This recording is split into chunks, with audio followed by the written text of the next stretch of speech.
नमस्कार दोस्तों, स्वागत है आपका अपने YouTube channel GK with RK में। तो दोस्तों, इस वीडियो में हम लोग झारखंड सामान्य ज्ञान के 30 बहुत ज़्यादा महत्वपूर्ण प्रश्न को देखने वाले हैं। और ये सारे प्रश्न दोस्तों झारखंड की किसी भी तरह की परीक्षा के लिए बहुत ज़्यादा इंपॉर्टेंट है। स्पेशली यदि आप सचिवालय की तैयारी कर रहे हैं तो वीडियो को अंत तक आप जरूर देखिएगा, क्योंकि ऐसे प्रश्न ही आजकल जनरली ग्रेजुएशन लेवल वाले प्रश्न परीक्षा में आते हैं। ठीक है, तो चलिए हम लोग दोस्तों टाइम बिना गंवाए हुए शुरू कर लेते हैं पहला प्रश्न से। तो देखिए, पहला प्रश्न है, झारखंड के पहले मुख्यमंत्री बाबूलाल मरांडी झारखंड के किस निर्वाचन क्षेत्र से आते थे? तो देखिए, झारखंड के जो पहले मुख्यमंत्री बने थे बाबूलाल मरांडी, ये आते थे रामगढ़ के निर्वाचन क्षेत्र से। ऑप्शन ये यहाँ पर सही उत्तर है, आप इसको बिल्कुल याद कर लीजिएगा। अगला प्रश्न है, गिरिडीह जिला झारखंड के किस जिले से कट करके बना है? तो देखिए, गिरिडीह जिला बना है हजारीबाग जिले से कट करके। यदि आपको पूछा जाए कि हजारीबाग से एक जिला कब कट करके बना है, तो ये बना है 1972 ईस्वी में हजारीबाग जिला से कट करके बना है। कौन सा जिला? गिरिडीह जिला। अगला प्रश्न है, झारखंड राज्य में लगभग कितने गांव मौजूद हैं? बहुत ज़्यादा इंपॉर्टेंट प्रश्न है और सबको इसका आंसर जानना भी चाहिए। तो देखिए, इसका जो सही उत्तर है ऑप्शन बी यहाँ पर सही उत्तर है, लगभग 32,615 गाँव। ये आंकड़ा कुछ दिन पहले की है, लेकिन यदि आपको प्रश्न पूछा जाएगा तो यही आपके सामने ऑप्शन रहेंगे, तो आपको ये ऑप्शन याद कर लेना है। 32,615 गाँव हैं लगभग झारखंड में। अगला प्रश्न है, बोकारो शहर किस नदी के तट पर बसा है? तो देखिए, बोकारो शहर अपने आप में बहुत ही फेमस शहर है, बड़ा शहर है। ठीक है, तो ये किस नदी के तट पर बसा हुआ है? तो ये बसा हुआ है दामोदर नदी के तट पर। ऑप्शन ये यहाँ पर सही उत्तर है। अगला प्रश्न है, झारखंड में सबसे ऊंचा जलप्रपात कौन सा है? तो देखिए, झारखंड में सबसे ऊंचा जो जलप्रपात है वो है बूढ़ा घाघ जलप्रपात। ठीक है, ऑप्शन सी यहाँ पर सही है। दोस्तों, यदि आपसे जलप्रपात से संबंधित एक प्रश्न और पूछा जा सकता है कि सबसे अधिक जलप्रपात किस जिले में स्थित है, तो वो है रांची जिला, जहाँ पे सबसे अधिक जलप्रपात हैं। तो किस जिले में है सबसे अधिक जलप्रपात? तो रांची जिला में। लेकिन यहाँ पे प्रश्न क्या पूछा गया था कि सबसे ऊंचा जलप्रपात कौन सा है? तो बूढ़ा घाघ जलप्रपात। ठीक है, चलिए अगला प्रश्न देखते हैं। झारखंड का कौन सा जिला जनजातीय आबादी का सबसे अधिक प्रतिशत वाला जिला है? तो झारखंड का ऐसा कौन सा जिला है जहाँ पे सबसे अधिक जनजाति की आबादी है, सबसे अधिक जो है सो वहाँ पे प्रतिशत है इसकी? तो इसका जो सही उत्तर है ऑप्शन डी यहाँ पर सही उत्तर है। खूंटी जिला में जनजातीय की आबादी की जो प्रतिशत है वो सबसे अधिक है पूरे झारखंड में से। अगला प्रश्न है, झारखंड के किस जिले में अभ्रक बड़े पैमाने पर पाया गया है? तो सबसे अधिक जो अभ्रक पाया जाता है झारखंड के जिले में वो है कोडरमा जिला। ऑप्शन डी यहाँ पर सही है। यदि सेकंड नंबर की बात आ जाए तो सेकंड नंबर में गिरिडीह जिला आता है। अगला प्रश्न है, उत्तर से दक्षिण की ओर झारखंड का विस्तार कितना है? तो देखिए, झारखंड की नक्शा यदि आप देखे होंगे, आपके ध्यान में आया होगा, तो झारखंड का जो नक्शा है उसमें से उत्तर से दक्षिण की ओर जो दूरी है, यानी कि जो डिस्टेंस है, उत्तर से दक्षिण की दूरी जो डिस्टेंस जो है वो कितना है? इसका सही उत्तर है ऑप्शन ये 380 किलोमीटर। ठीक है, मान के चलिए ये उत्तर है, ये दक्षिण है, तो इसके बीच की जो दूरी है ये कितनी दूरी है? 380 किलोमीटर। ठीक है, उत्तर से दक्षिण की ओर। अगला प्रश्न है, झारखंड का पहला कॉपर गलाने का केंद्र कहाँ पर बनाया गया था? तो झारखंड में सबसे पहले जो तांबा गलाने का जो केंद्र बनाया गया था, जो स्थापित हुआ था, वो स्थापित हुआ था घाटशिला में। ऑप्शन बी यहाँ पर सही उत्तर है। अगला प्रश्न है, झारखंड धाम राज्य के किस जिले में स्थित है? तो देखिए, झारखंड धाम को लोकल भाषा में लोग झारखंडी भी बोलते हैं, तो ये झारखंड धाम और झारखंडी दोनों एक ही चीज़ है। और ये जो स्थित है वो गिरिडीह जिला में स्थित है। ऑप्शन सी यहाँ पर सही है। गिरिडीह जिला के परसन ओपी में ये स्थित है झारखंड धाम। चलिए अगला प्रश्न की ओर बढ़ते हैं। बिरसा मुंडा क्रांति का दूसरा नाम क्या है? तो देखिए, यहाँ पे बिरसा मुंडा ने जो क्रांति किया था उसका एक दूसरा नाम भी है, और ये दूसरा नाम क्या है? तो ये दूसरा नाम है उलगुलान आंदोलन। उलगुलान का मतलब होता है विद्रोह करना, और इसीलिए इसको उलगुलान आंदोलन क्या कहा गया है। तो ये बिरसा मुंडा के क्रांति का दूसरा नाम है। अगला प्रश्न है, झारखंड की प्रथम राजभाषा कौन सी है? देखिए, किसी भी राज्य की जो है राजभाषा होती है प्रथम या द्वितीय, कम से कम दो राजभाषा तो होती ही है। तो झारखंड का जो प्रथम राजभाषा है वो कौन सी है? वो है हिंदी। ऑप्शन ये यहाँ पर सही है। लेकिन दोस्तों, इसका द्वितीय राजभाषा से भी प्रश्न पूछा जाता है। यदि आपको द्वितीय राजभाषा झारखंड की पता है तो आप हमारे कमेंट बॉक्स में जाइए और कमेंट में ज़रूर कमेंट कीजिए। तो देखते हैं आप कितने लोग इसका कमेंट सही कर पाते हैं। झारखंड का द्वितीय राजभाषा, उम्मीद करेंगे कि सभी लोग करेंगे कमेंट इसके बारे में। चलिए अगला प्रश्न देखते हैं। झारखंड अपने राज्य की सीमा कितने राज्यों के साथ साझा करता है? तो देखिए, झारखंड एक ऐसा राज्य है जो बीच में आता है, और ये टोटल 5 राज्यों के साथ अपना सीमा को साझा करता है। और ये पांचों राज्य कौन कौन से हैं? तो देखिए, यूपी है, बिहार है, पश्चिम बंगाल, छत्तीसगढ़ और उड़ीसा। ये पांचों राज्य के साथ झारखंड का बॉर्डर जो है सो सटा हुआ है। अगला प्रश्न है दामोदर नदी की कुल लंबाई कितनी है। बहुत ज़्यादा इंपॉर्टेंट प्रश्न है। और दामोदर नदी की जो कुल लंबाई है वो है 592 किलोमीटर। ऑप्शन बी यहाँ पर सही उत्तर है। अगला प्रश्न है झारखंड के किस नदी को सोने की नदी भी कहा जाता है। क्या कहा जाता है? झारखंड के किस नदी को सोने की नदी भी कहा जाता है? तो ये जो नदी है ऑप्शन बी यहाँ पर सही है, स्वर्ण रेखा नदी। इसलिए इसका नाम स्वर्ण रेखा नदी भी शायद रखा गया है, क्योंकि यहाँ हो सकता है हल्का फुल्का सोना भी यहाँ पे मिलता होगा। और ये पूर्वजों से चलते आ रहा है स्वर्ण रेखा नदी। तो किस नदी को कहा जाता है? स्वर्ण रेखा नदी को कहा जाता है सोने की नदी। अगला प्रश्न है बाबूलाल मरांडी ने झारखंड के मुख्यमंत्री के रूप में कितनी बार सेवा दी है। तो देखिए बाबूलाल मरांडी झारखंड के पहले मुख्यमंत्री बने थे और इन्होंने टोटल एक बार मुख्यमंत्री के पद पर रहे थे। उसके बाद द्वितीय नंबर पे बने थे अर्जुन मुंडा, तृतीय नंबर पे बने थे शिबू सोरेन। तो ये प्रश्न आपको पूछा जा सकता है। ये तो एक बार रहे थे, लेकिन दूसरा बार कुछ विरोध हुआ था, कुछ अड़चने आई थी, जिसकी वजह से बाबूलाल मरांडी मुख्यमंत्री का पद से शायद इस्तीफा दे दिए थे और द्वितीय नंबर में अर्जुन मुंडा को मुख्यमंत्री बनाया गया था। चलिए ये भी प्रश्न आपका क्लियर हो गया। अगला प्रश्न देखते हैं झारखंड की उत्तर कोयल नदी कहाँ से निकलती है। झारखंड में उत्तर कोयल एक नदी है और दक्षिणी कोयल भी नदी है। तो लेकिन यहाँ प्रश्न पूछा जा रहा है उत्तर कोयल से, इसलिए हम इसके ऊपर बात करते हैं। तो ये जो नदी है कहाँ से निकलती है? तो देखिए ये जो निकलती है रांची के पठार के मध्य से निकलती है। ऑप्शन ये यहाँ पर सही उत्तर है इसका।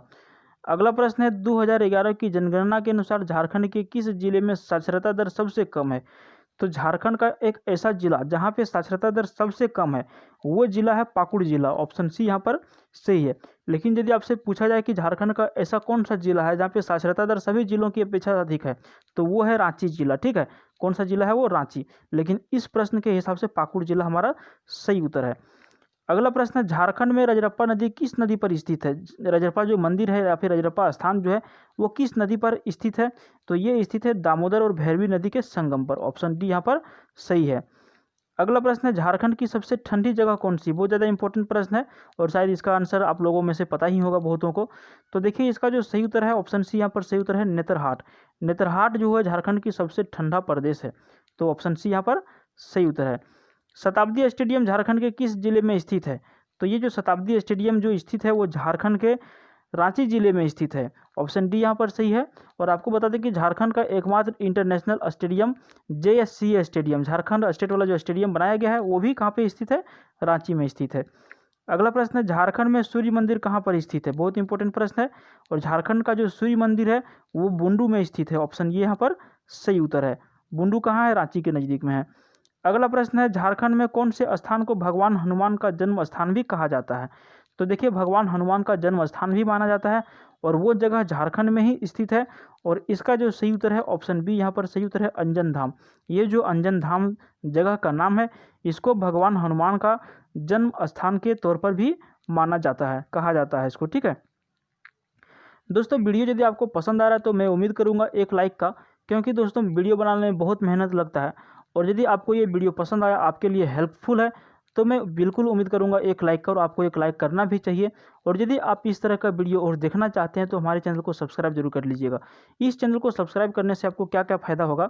देखिए दोस्तों, इस चैनल पर हम लेकर के आते हैं किसी भी तरह की जो वैकेंसी निकल के आती है स्टेट या सेंट्रल गवर्नमेंट की, फिर हम GS का भी वीडियो लेकर के आते हैं और रीजनिंग का भी वीडियो इसके ऊपर आपको मिल जाएगा। तो चैनल को यदि आप सब्सक्राइब करते हैं तो इसमें 2-3 चीज़ों की फ़ायदा होती है। तो चलिए आगे हम बढ़ते हैं इसी बात पे। यहाँ पे अगला प्रश्न हमारा यहाँ पे देखिए 25, पारसनाथ चोटी तो गिरिडीह झारखंड में स्थित है, किस धर्म का पवित्र तीर्थ स्थल है। देखिए पारसनाथ चोटी, सबसे पहले आपको बता दें कि झारखंड का जो सबसे ऊंची जो चोटी है, ऊंची पहाड़ी, वो कौन सी है?